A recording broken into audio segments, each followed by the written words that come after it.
ओम शांति। 11 मई 2020 के ज्ञानामृत मासिक से यह अनुभव दादी जानकी जी के साथ ब्रह्मा कुमार राजू का, जो कि ज्ञान मुरली विभाग के इंचार्ज माउंट आबू मधुबन से है। टॉपिक का नाम है दादी जानकी जी का अलौकिक व्यक्तित्व। ब्रह्मा कुमार राजू भाई कहते हैं कि त्याग, तपस्या और सेवा की प्रतिमूर्ति, देश विदेश में परमात्मा संदेश की पताका फहराने वाली, सबके दिलों पर राज्य करने वाली दादी जानकी जी के अलौकिक व्यक्तित्व ने हजारों लाखों भाई बहनों के दिलों पर अपनी अमिट छाप डाली है। वे परमात्मा की संदेशवाहक, एक नामी, इकोनॉमी और एक व्रता का अवतार रही। स्वयं भगवान ने उन्हें रमता योगी का टाइटल दिया था।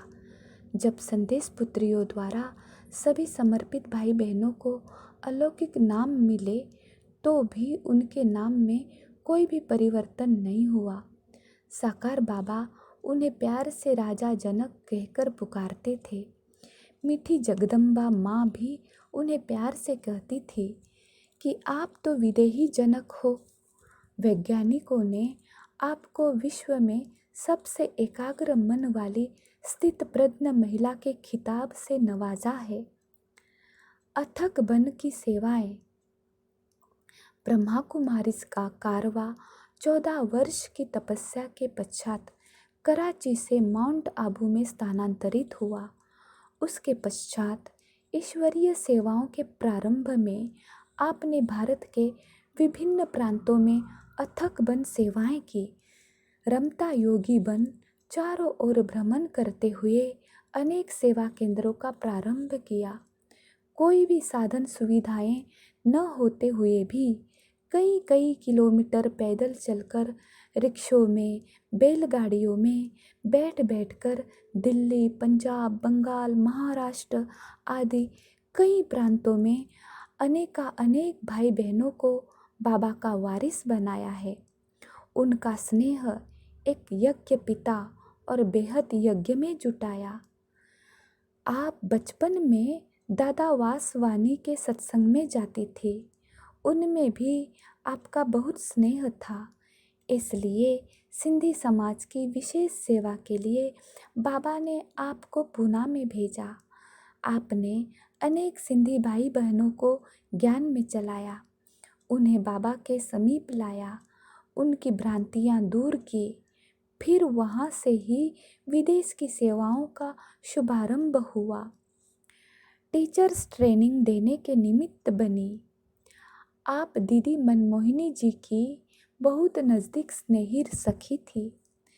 बाबा ने अव्यक्त होने के कुछ दिन पहले ही आपको कहा था कि बच्ची, आपके लिए मैं यहाँ पांडव भवन में ट्रेनिंग सेंटर बनवा रहा हूँ। आप यहाँ रहकर टीचर्स को ट्रेनिंग देना।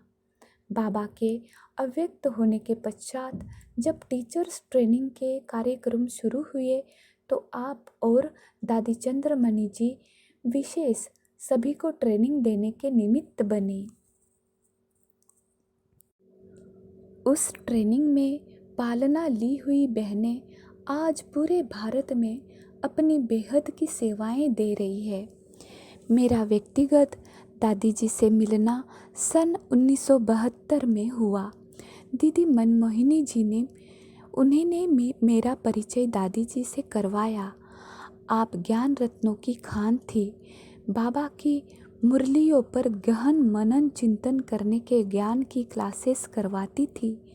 दीदी मनमोहिनी जी मुझे कहती थी, आप दादी जानकी जी की क्लासेस को सुनो और उनके नोट्स बनाकर मुझे दो। दादी जी की क्लासेस में हमें हमेशा ही कोई न कोई नवीनता मिलती थी। उनके दिल में जो बाबा के प्रति प्यार था, उनके जो अपने अनुभव थे, वे सब सुनने और नोट्स लिखने का सौभाग्य मुझे मिला। पिरोया एकता के सूत्र में। उसके बाद दादी जी विदेश सेवाओं पर गई और लंदन में रहकर अपने योग्य तपस्या के बल से पूरे विश्व में सेवाओं का विस्तार किया। भले आप अंग्रेजी भाषा नहीं जानती थी, लेकिन आपके पास रूहानियत का बल था। ज्ञान की पालना के साथ साथ आपसे जो सच्चे निस्वार्थ रूहानी स्नेह की पालना मिली, उससे विदेश की सेवाओं का विस्तार हुआ। आपने देश, भाषा, धर्म की सभी हदों से पार रहकर सबको एकता के सूत्र में पिरोया और प्रभु प्रेम का दीवाना बना दिया। मेरे ऊपर एक पैसा भी खर्च न हो। साकार में मीठे बाबा ने कई बार कहा है कि जनक बच्ची के पास बहुत अच्छे अच्छे जवाहरात है, वह दान करने के बिना रह नहीं सकती। दादी जी को यह लक्ष्य पक्का रहता था कि जब तक मैं किसी को ज्ञान नहीं सुनाऊंगी, तब तक नाश्ता नहीं करूंगी। उन्होंने स्थूल साधनों की परवाह नहीं की।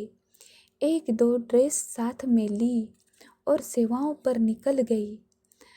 आपने बाबा ही हर आज्ञा को सिर माथे रखा, सदा हाँ जी कहा और संपूर्ण वफादार ईमानदार बनकर रहे।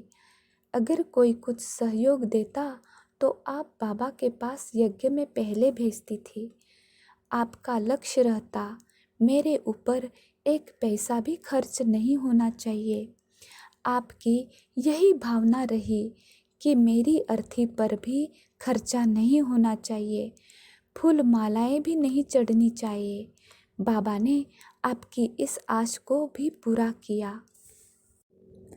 मेरा कोई काम बाकी न रहे। आपकी बुद्धि में सदा यही रहता था कि कभी भी यह पुराना शरीर छूट सकता है। वे कहती थी, मैं रात को सोती हूँ, सवेरे उठूँगी या नहीं, इसलिए मेरा कोई भी काम बाकी नहीं रहना चाहिए। मेरे शरीर छोड़ने के बाद मेरी अलमारियों में किसी को 1 रुपया भी नहीं मिलना चाहिए। इसलिए जब भी कोई उन्हें यज्ञ के लिए कुछ सहयोग देता तो वे तुरंत अकाउंट डिपार्टमेंट के प्रभारी को बुलाकर उन्हें सौंप देती, और अगर कोई ज़रूरी पत्र आदि होते जिनका जवाब देना होता तो तुरंत मुझे बुलाती या पोस्ट मेरे पास भिजवा देती और कहती थी कि इसे मेरी तरफ से अभी अभी जवाब दे दो। इससे दिखाई देता था कि दादी जी सबसे उपराम, न्यारी, प्यारी और कर्मातीत स्थिति में सदा रहती थी। सदा हल्की रहती थी दादी जी। दादी प्रकाश मणि जी के साथ रहकर दादियों के नाम से आने वाले सभी पत्रों का जवाब देने और मुरली, पत्र, पुष्प आदि भेजने की जो सेवाएं मैं कर रहा था, वही सेवाएं दादी जानकी जी के साथ भी करने का मुझे सौभाग्य मिला। इससे उनके अंदर की भावनाओं को समझने का मुझे बहुत सुंदर अवसर मिला। दादी जी सदा हल्की रहती थी। कितनी भी वे किसी के भी साथ व्यस्त हो, मेरे जाते ही कहती थी, जरूर इसका कोई ज़रूरी काम होगा, इसलिए पहले मेरे से ही बात कर लेती थी। उनके पास जो भी पत्र आते थे या कोई भी बीमारी का समाचार आता था तो मुझे बुलाकर उनके प्रति पत्र लिखने के लिए कहती थी। कभी कभी ऐसे ही 10-12 पत्र एक साथ नाम ले लेकर लिखने को कह देती थी और साथ में कोई न कोई ज्ञान की पॉइंट्स भी सुना देती थी। फिर कहती, नोट्स नहीं लो, सिर्फ ध्यान से सुनो और जाकर सबको जवाब दो। ऐसे उन्होंने मेरी एकाग्रता को बढ़ाया। फिर अचानक फ़ोन से पूछ भी लेती थी कि आपने फलानी फलानी बहन को क्या पत्र लिखा है, मेरे पास लेकर आओ। चेक करती और कहती, तू बहुत वंडरफुल है, दादी के दिल को भी जानता है, जो मेरे दिल में था तुमने वही लिखा है, बहुत अच्छा। ऐसे प्रोत्साहन देकर उमंग उत्साह बढ़ा देती थी। जब भी उनके नाम से लिखा हुआ पत्र पढ़ने के लिए उन्हें भेजता, चाहे वे किसी भी देश में हो, पत्र पाते ही उसे पढ़ती और तुरंत जवाब भी देती। अगर कभी कुछ ऐड करवाना होता तो इशारे में कहती, इसमें यह बात भी कहीं डाल दो तो अच्छा है। दूसरा कोई अगर उनके नाम से संदेश या लेख आदि लिखता तो कहती, पहले इसे राजू को दिखाओ। इतना उनका मुझ आत्मा में विश्वास रहा। दादी जी को अव्यक्त बाप दादा ने कहा था कि बच्ची गुणों का दान करती है। दादी जी मुख से कहने के बजाय अपने हर कर्म से गुणदान देकर सबको गुणवान बना देती थी।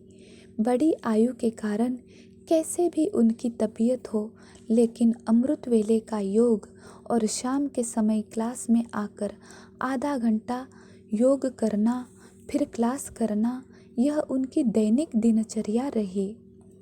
व्यर्थ बातों को न तो सुना न कभी सुनाया। दादी जी से कभी कोई पूछते, दादी जी इतनी बड़ी आयु में आपके पास इतनी एनर्जी कहाँ से आती है? तो दादी कहती थी, मैं अपने एनर्जी व्यर्थ बातों में खर्च नहीं करती हूँ। मैंने देखा कभी किन्हीं पत्रों में भी यदि निगेटिव बातें हो तो दादी कहती, इसे छोड़ो, ज्ञान रत्नों की लेन देन करो। कभी भी उन्होंने किसी की व्यर्थ बातों को न तो सुना न कभी सुनाया। कहती थी, मेरे कान ऐसे हैं जो कुछ भी सुनाई नहीं देता, मैं व्यर्थ तो सुनती ही नहीं हूँ। इस प्रकार बहुत कुछ दादी जी से सीखा है। उनकी शिक्षाएं सदा हमें इस ब्राह्मण जीवन में आगे बढ़ाती रहेगी। उनके पद चिन्हों पर चलकर बाबा के कार्य में हम सदा सहयोगी बनकर रहे हैं और रहेंगे। यही मेरी उस महान दिव्य आत्मा प्रति स्नेह श्रद्धांजलि है।